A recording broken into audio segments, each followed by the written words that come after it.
think this is a great way to get immersed into the world of Star Wars, you know? It's a cousin to the early 70s films. There are a lot of similarities, but it is still a film in its own right.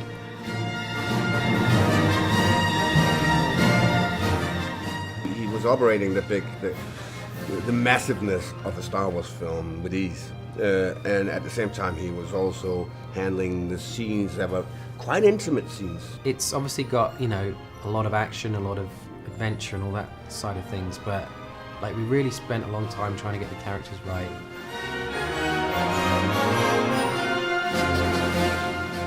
拍不拍呢？然后就问我孩子，孩子，你喜欢爸爸的叶问还是喜欢爸爸在星战里面？他们说当然星战了。那还有什么理由可以拒绝一个儿子呢？更何况是俩儿子。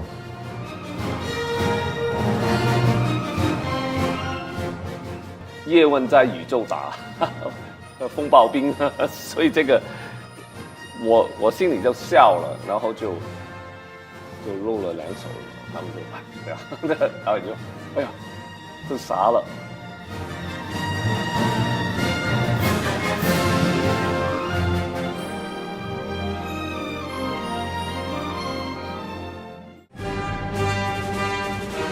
科幻经典《星战》系列编外篇《星球大战外传：侠盗1号》，新年伊始重磅登陆内地院线。凭借处女作《怪兽》和新版《哥斯拉》声名鹊起的青年导演加里斯·爱德华斯，此番接棒传奇故事，率领全新星战阵容，银幕再起，帝国反击战。多国部队演绎独立新片，菲利西提·琼斯、迭戈·鲁纳领衔国际卡司阵容，为系列新作注入新鲜血液。华人影星首单主演，甄子丹、姜文联手征战，跨国实力加盟。影片上映前夕，时光网在中美两地独家专访电影主创，探秘《侠盗1号》的新片看点，也与众主创分享了他们离经叛道、另辟蹊径的星战体验。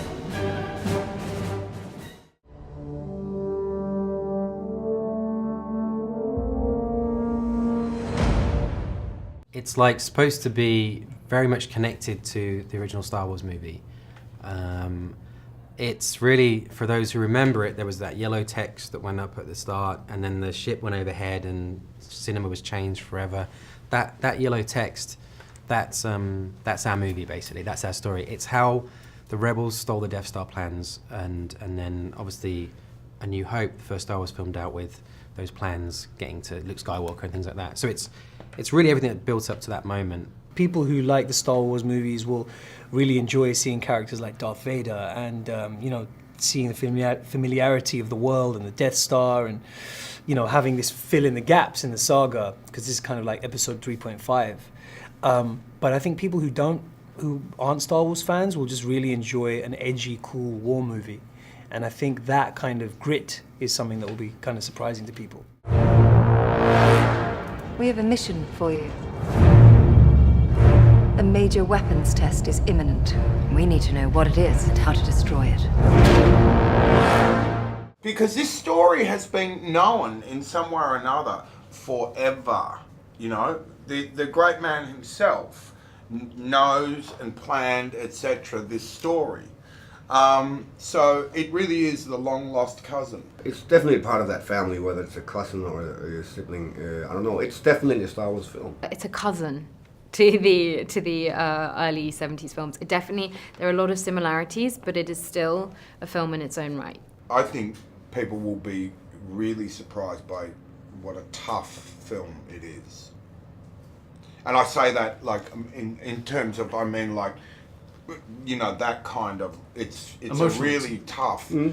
Yeah, all emotion, action, effect, the stuff that goes down, that's what I mean, you know. Gosh, I think the special effects, the scale of it, the sort of the power of it, it's rooted in a very simple story, but it has this incredible sort of build throughout the film that it's like you will feel like you're a rebel.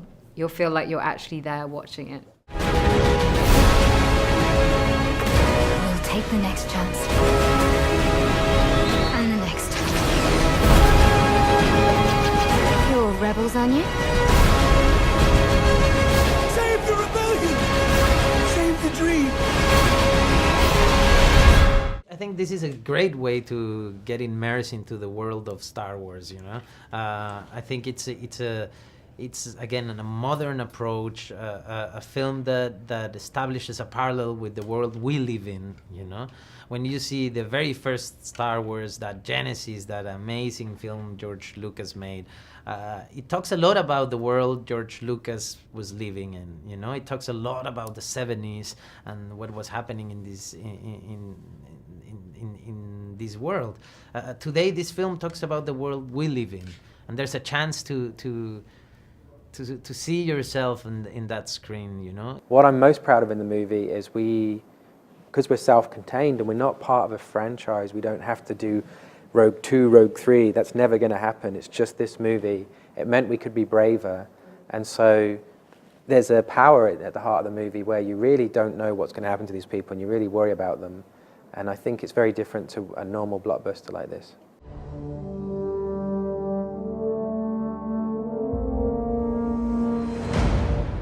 Initially, I think when you turn up to make Star Wars, it's such a rich, amazing world. You want to grab all the characters and go, I want everybody in this movie, you know, I want all the spaceships, I want all the planets. And then you realize you've only got 2 hours, and so slowly you have to take things away. And eventually we took everything away and we said, okay, let's just tell this film without anything, you know, Star Wars or science fiction, and get the story right. And then once we know what the story is and it feels emotional and good, then see who belongs there. State your name for the record. Jin Erso. Forgery of Imperial documents, possession of stolen property, aggravated assault, resisting arrest. Can you be trusted without your shackles? Yes, sir. Jin is very focused. She hates the Empire, and she's going to bring them down, whatever it takes. It was very physically driven, so I found the character, I found her walk. The way she moved was the way that I found the character. So rather than it being an intellectual process, it was a very physical process. I needed to be in intensive training for months before I started, and then even on set, there was a lot of martial arts, so learning how to fight was a huge part of the job. And wanting that to be convincing, and wanting it to feel real. All the time we'd have discussions about, you know, if Jin gets whacked in the face, we want to see that it hurts.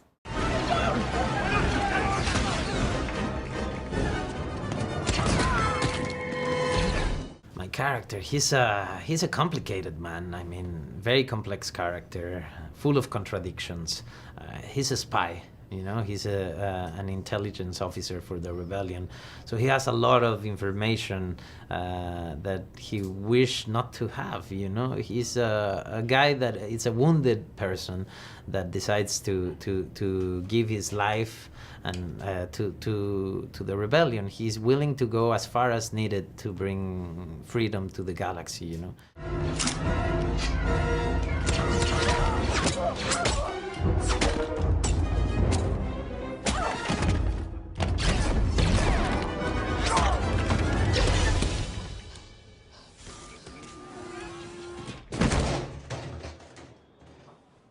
Did you know that wasn't me? Alan says whatever comes into his head at any point, so he would always be making us laugh, and you'd be trying to concentrate on doing the scene, and then you just hear him just coming out with these very funny lines. And even actually, you know, the hit that he does with Cassian, that was completely improvised, and I think even took Diego by surprise.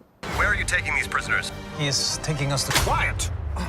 And there's a fresh one if you mouth off it. He was more of an emotional character. He was cerebral. He couldn't understand, what am I? Am I alive? Do I have a soul? You never have to ask that question with droids. You kind of just accept that they are actual people in their own way. I mean, C-3PO, you don't really think of him, he's just part of the world. He's a character that is intertwined. So I could lean different, I could slouch, I could make a joke, I could have emotional issues with the situation, and it was all part of that world. It was a lot of fun because my character cannot allow himself to say all the things this guy would say, you know, this droid would say. So they complement each other in a way. Like all the The droid looks menacing, you know, it's designed by the Empire. It's a weapon and a very dangerous one, but he has the biggest heart, you know, and he says the sweetest things, and he's so honest. They couldn't be who they are if the other wasn't there, you know, and they're like, they work like an old couple in a way, you know, and they fight all the time and they argue, but they love each other so much, and probably Cassian would not be Cassian if there was no K2 around. You're letting her keep it. Would you like to know the probability of her using it against you? It's high. Let's get going. It's very high. I hope they're surprised how much they feel. Like it's obviously got, you know, a lot of action, a lot of adventure and all that side of things, but like we really spent a long time trying to get the characters right, and as a result, as things get going and the film builds, like you really do start to care about these people in it, and obviously, you know, no spoilers, but no one really knows how our character's going to end. They know how the film works out, like they know who won World War II or the Titanic sank, but they don't know what happened to our individual characters, and so I really hope you feel that investment in them. He was operating the massiveness of a Star Wars film with ease. And at the same time, he was also handling the scenes that were quite intimate scenes, you know, down an eye level with his actors, even catching the camera, throwing it on his shoulder. So, I mean, having a guy that can do both is a necessity for a film like this.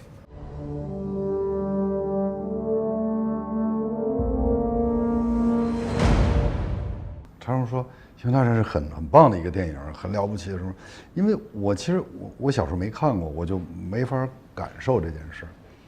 然后我就把剧本给我儿子看了，他们说不让给别人了，但问题是我看不懂那英文剧本。我说可以找个翻译，他们说可以，然后我儿子帮我翻译一下，他说你应该去，这是个特别好的电影，里边特别好的角色。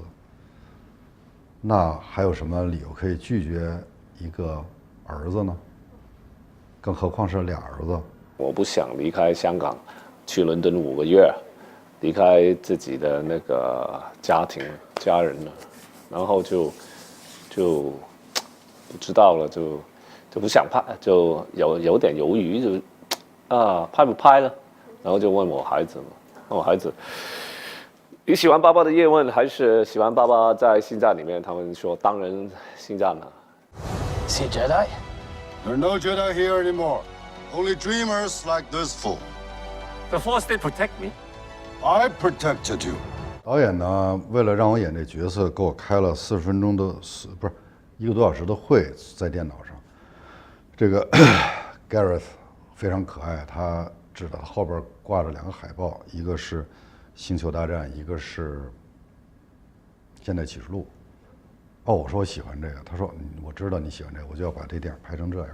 我说那太有意思了，然后他就给我讲我这个角色和这个甄子丹角色有跟其他角色之间这样那样，说了40多分钟。哎，我说这太有意思有意思。他说但是这些都不在剧本里边，我们拍的是后来他们见面以后发生的事儿。啊，我说你是个很有办法的人，给我们俩的前因讲的那么有意思，但是大家看不到，只能看后果。我说好吧。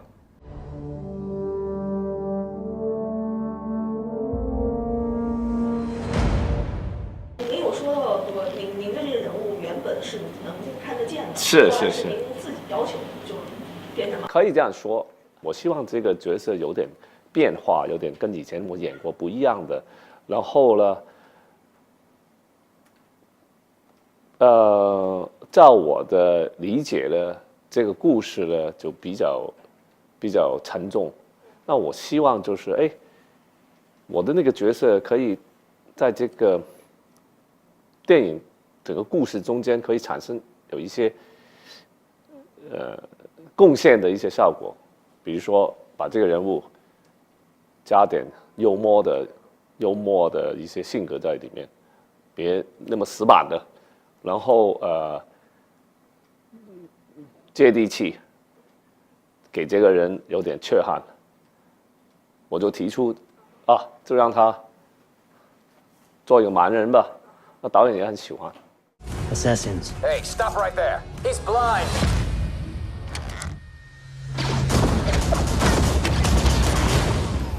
You almost shot me. You're welcome. 其实每一场戏都每一个镜头每一个剧每一个对戏的表情都很难去表达出来的，因为而且我低估了这个难度。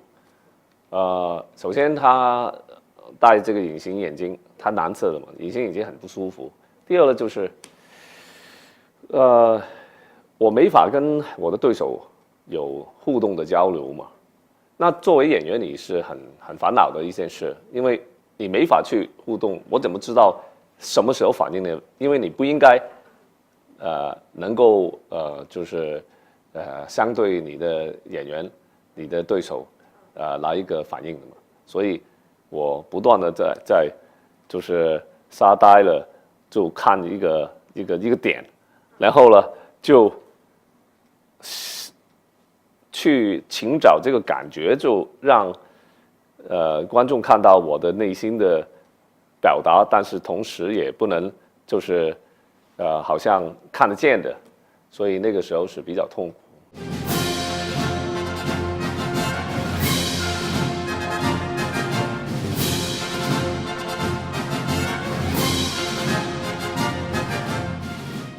所以在武术方面，你怎么把它塑造了很搭配了，从他的服装，从他首先我是一个中国人嘛，这个中国的演员，我必须要把暗地里我都必须要把一些中国的元素放进去嘛，所以就把一些中国的武术的一些长兵器的一些套路放进去，那么老外也很喜欢。他知道甄子丹要拍打戏，大家都跑过来看，因为好多人都看过我的戏，而且都是叶问的影迷，都是我的武打片电影的影迷嘛，所以大家来看，甄子丹他就是准备要叶问在宇宙打风暴兵，所以这个我心里就笑了，然后就露了两手了嘛，他们就对啊，导演就哎呀。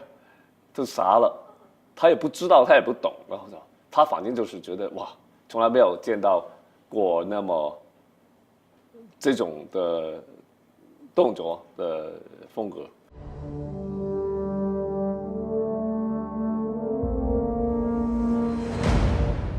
Star Wars is like, you know, I think gets high score on epicness in films, and you kind of lay the movie out at some point, or we did, where you want to feel the full spectrum of imagery, and so that was the real choice at the beginning. It's like, okay, you got this kind of planet, but if we're going to have this later, we can't repeat ourselves. We need this sort of thing earlier, and trying to figure out what kind of locations to have took a lot more than I thought it would. He brought a real authenticity to it. He had us running for hours on end across open sandy dunes. Any sweat that you see in the film is real sweat. It was definitely, we all had to be real team players. It was very collaborative, and in doing that, I think he created something very special.